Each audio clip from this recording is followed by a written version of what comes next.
Oke, kali ini saya akan bahas tentang salah satu alasan saya kenapa merambah ke market US ya. Padahal waktu saya pertama kali masuk ke market US itu bukan waktu dia dalam kondisi lagi kencang-kencangnya bullish loh ya. Enggak, saya masuk itu pas sudah di akhir-akhirnya bullish. Sakit ya kan gitu ya. Tapi kenapa saya mau ke sana? Ya, jawabannya cukup sederhana.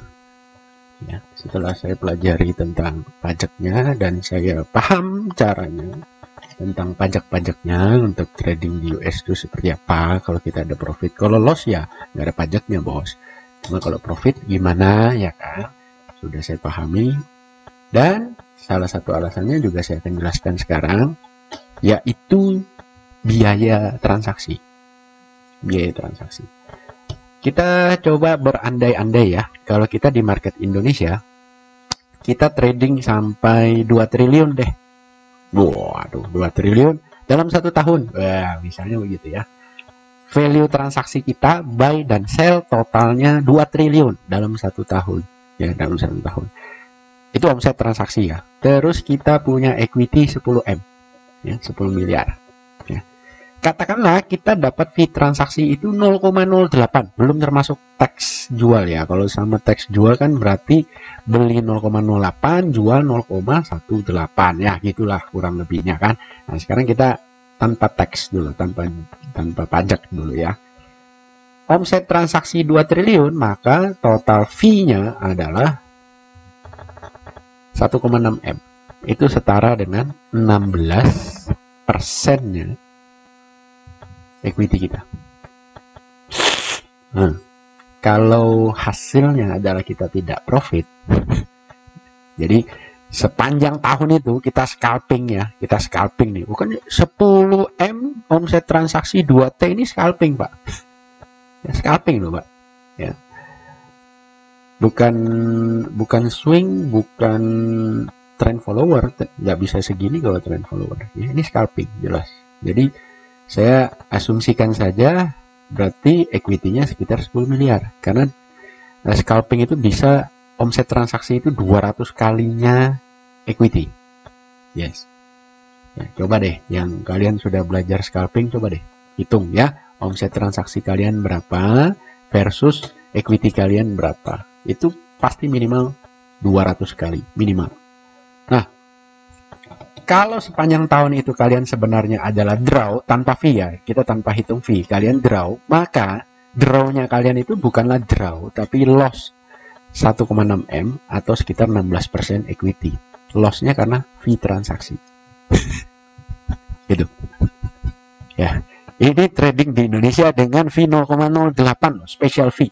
Apalagi kalau kita trading dengan, standar fee 0,15. Ya kita nggak usah bicara yang 0,12, 0,1 gitu ya. Tapi lelet ya kan akan repot juga. Tadi yang 0,08 ini kalian tahulah ya sekuritasnya apa yang biasa dipakai oleh para scalper tuh. Kalian tahulah ya. Yang fee-nya udah jelas di awal, kalau kalian deposit segini dapat fee transaksinya segini. Kalau kalian deposit nominal sekian dapat fee transaksi sekian, itu loh. Ya kan, kalau nggak tahu coba tanya teman sebelahnya gitu. Yang mana sih kan gitu ya, coba tanya teman sebelahnya ya. Nah, kalau yang lain nih yang ibaratnya sekuritas kekinian lah, yang startup nih, itu kan kalau nggak salah 0,12 lah ya, paling murah ya kalau nggak salah ya. Anda lihat 2,4M pak. Apalagi kalau standar fee 0,15, astaga ya, besar sekali. Nah, ini sekarang saya mau kasih lihat ya. Ada teman saya, ini teman, bukan saya, ini teman saya. Ya, teman saya. Nah, ini. Selama 1 tahun nih, total buy-nya adalah 3.400.600 US dollar ya. 3,4 juta US dollar total buy. Total sell-nya adalah sekitar 3.500.000 ya. Sekian. Anggaplah ini semua kalau kita total 7 juta ya, 7 juta US dollar ya. Nah, pertanyaannya berapa sih cost-nya? biayanya. Ya. Kebanyakan nolnya. Oke, 7 juta ya. Berarti equity-nya kurang lebih 35.000. Oke. 35.000 ya. Di sini fee transaksinya adalah, Anda bisa lihat, commission. Wait, hilang gambarnya lagi. Wait. Capek deh. Bentar ya.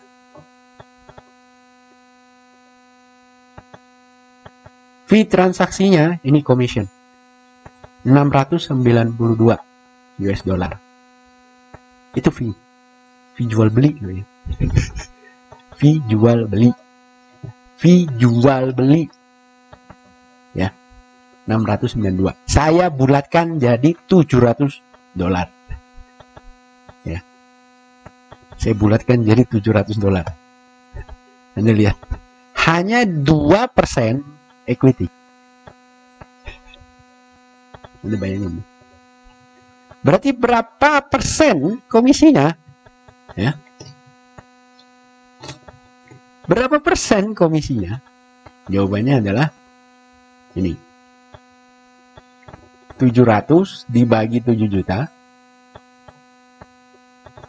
kali 100 sama dengan 0,01. Ini coba ya. Saya masukin rumusnya ya. Ini saya tulis 0,01 700. Jadi selama setahun nih scalping nih, nggak usah ngomong scalping deh, swing deh, modal 35.000, trading sampai 7 juta US dollar dengan fee 0,01, draw ceritanya dia kan, draw, nggak ada menang nggak ada kalah, fee-nya 700 dolar, dia cuma kalah 2% dari equity-nya. Ini yang menang broker, yang menang sekuritas 3M. Ini belum termasuk pajak ya sayang. Ya, 30%. Sedangkan ini 2%. Oke, ini pakai yang 0,08 deh. Ya, gitu. Berapa kali lipat? Hitung sendiri. Ya. 8 kali lipat ya. Jadi ini salah satu hal kenapa saya pindah. Terus bunga marginnya berapa? Nih setahun. Broker interest paid and receive 38 dolar. Kecil banget. Kecil banget, Pak. Kecil banget. Ya. Kecil. Terus kalau ini loss gimana? Totalannya misalnya ini loss.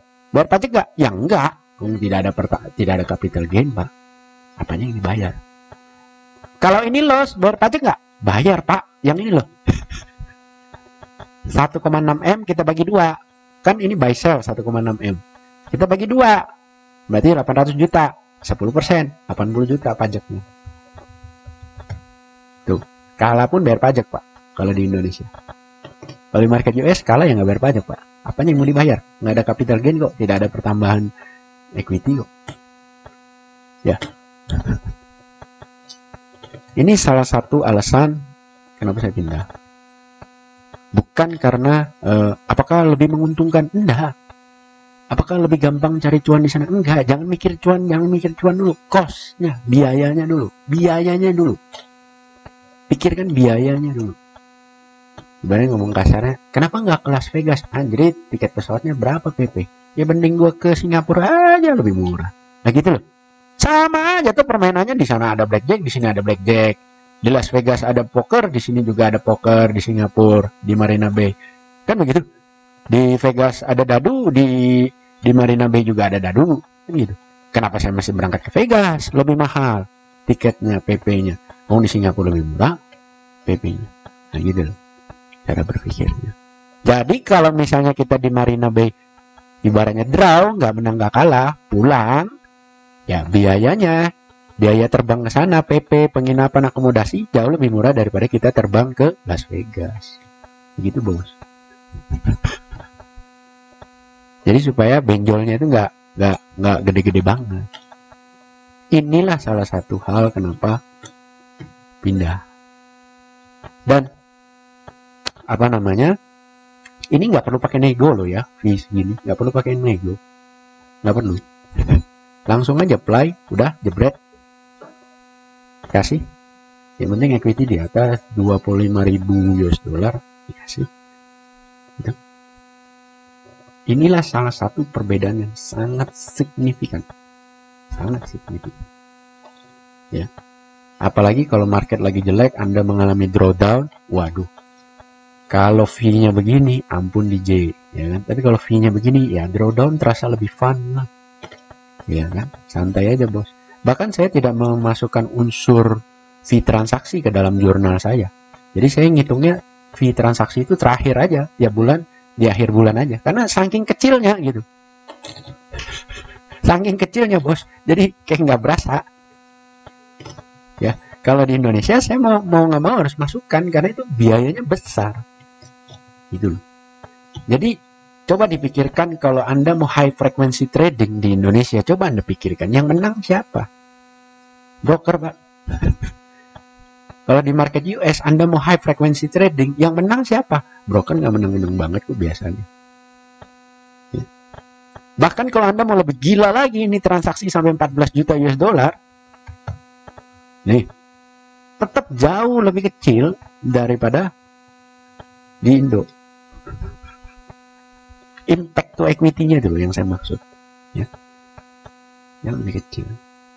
Jadi jangan bicara gain dulu deh, cost-nya dulu. Anda mau trade seperti apa? Belum lagi kalau misalnya di Indo Anda pepetin itu stop loss, kena jebret, besok terbang, nyesel Pak, nyesel. Kenapa? Yang nyesel itu nanti ya kalau Anda udah pengalaman trading, mau buyback lagi, berarti ini aja yang kemarin kena stop loss, ya, kena stop loss itu cost-nya aja, fee buy sell-nya aja udah hampir 0,5% bos. Kalau Anda tidak nego fee ya. Katakanlah Anda nego fee, pulang pergi sekitar 0,3, 0,4. Terus Anda buyback lagi, nanti kena stop loss lagi. Aduh, itu udah cost-nya aja udah hampir 1% kan. Kalau di market US, Anda nggak usah pikirin itu bos. Lowong hampir nggak ada kok. Ya, hampir nggak ada kok. Kecil banget gitu loh. Jadi ya pepetin aja stop loss. Anda mau high frequency trading juga nggak ada masalah di sana. Kena terus nanti buyback lagi nggak ada masalah bos. Anda nggak usah pikirin cost-nya, nggak usah. Yang harus Anda pikirin gimana caranya stop loss Anda bisa mepet supaya loss Anda kecil. Itu kalau di Indo berat bos, berat, ya, berat banget. Karena apalagi di fraksi yang, waduh, fraksi 5 harga di bawah 1000. Waduh, Anda bayangin ya, harga saham 600 perak, naik 1 tik 5 perak, hampir 1% loh. Waduh, sakit benar nih. Ya, naik hampir 1%, turun hampir 1%. Belum lagi biaya transaksi. Sakit. Jadi gimana mau memperkecil loss Anda? Gitu. Di market US bisa. Karena naiknya 0,0, Pak. Misalnya harga saham $12 naik 12,01, 12,02 sen, sen, seperti itu. Jadi nggak ada istilahnya di sana pakai fraksi. Waduh, yang mana? Aduh, sakit banget dah ya. Misalnya kayak dulu di Indo harga saham 200, satu fraksinya Rp2. Oh my god, ya, oh my god, sakit itu. Misalnya Anda punya saham di harga 210, turun 1 aja, turun 1 tik, berarti ke 208, waduh, hampir loss 1% tuh. Gede loh 1%. Belum lagi cost transaksinya. Nah itu. Jadi untuk menciptakan average loss sekitar 3%, average loss Anda 3% per posisi di market Indo, itu rasanya hampir mustahil loh. Bisa terjadi. Tapi kalau di market US, bisa. Average loss saya dalam 3 bulan terakhir ini, average loss ya, untuk posisi yang loss, itu hanya sekitar 2,5%. Hanya sekitar 2,5%. Dan itu saya merasa masih bisa lagi saya perkecil. Seperti itu. Tujuannya supaya drawdown saya lebih terkendali, dan kalau recovery itu lebih cepat. Karena loss saya kecil. Seperti itu. High frequency trading nggak masalah. Ya, karena cost-nya kecil banget. Jadi inilah alasan kenapa kok saya hijrah nih ke market US. Meskipun di Indonesia juga masih ada tetap trading. Cuman ya size-nya udah saya kecilin lah. Percuma, keluar masuk susah saya. Saya keluar masuk susah. Lebih baik saya ngalah. Ya, sebagian pindahin nih. Bahkan kalau bisa nanti ke depannya ya jauh lebih besar di market US daripada di Indo. Karena secara cost kecil banget, fleksibilitas jauh lebih menyenangkan, ya kan? Dan lebih bisa membuat risk lebih kecil. Seperti itu. Jadi silakan Anda pertimbangkan baik-baik ya. Anda lihat secara cost ya. Kecil-kecil cabai rawit nih. Kalau di Indonesia, kecil-kecil cabai rawit ujung-ujungnya berasa menohok banget. Tapi kalau di luar kecil. Anda bisa bayangin ini. Itulah kenapa ya Anda kalau mau belajar scalping ya silakan. Justru sangat terbuka peluang untuk Anda bisa scalping di market US, di mana Anda udah nggak perlu pusingin soal fee transaksi, nggak perlu, almost zero, Pak, almost zero, kecil, ya. Nah sekarang kita coba bicarakan misalnya, bentar itu 7 juta ya. Ini kalau dia profit, katakanlah dia ada profit 4 miliar. Artinya cost dia itu hampir separuh profit loh. Ya. Cost dia hampir separuh profit. Ya, 4 miliar. 40% dari equity. Kalau 35.000, 40% berarti 14.000. Ya. 14.000 ini apa nih?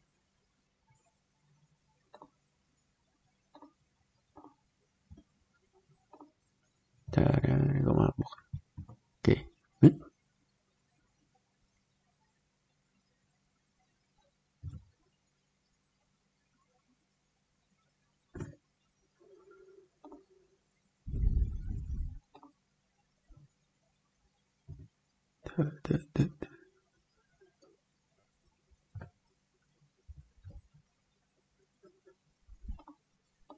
Oh, ininya yang salah.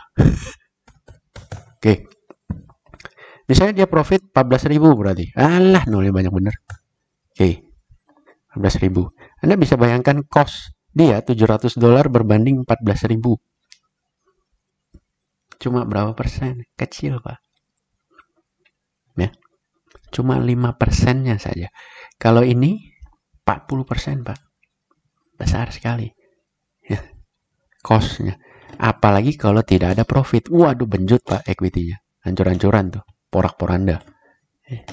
Jadi pressure untuk harus profit di market Indo itu sangat besar.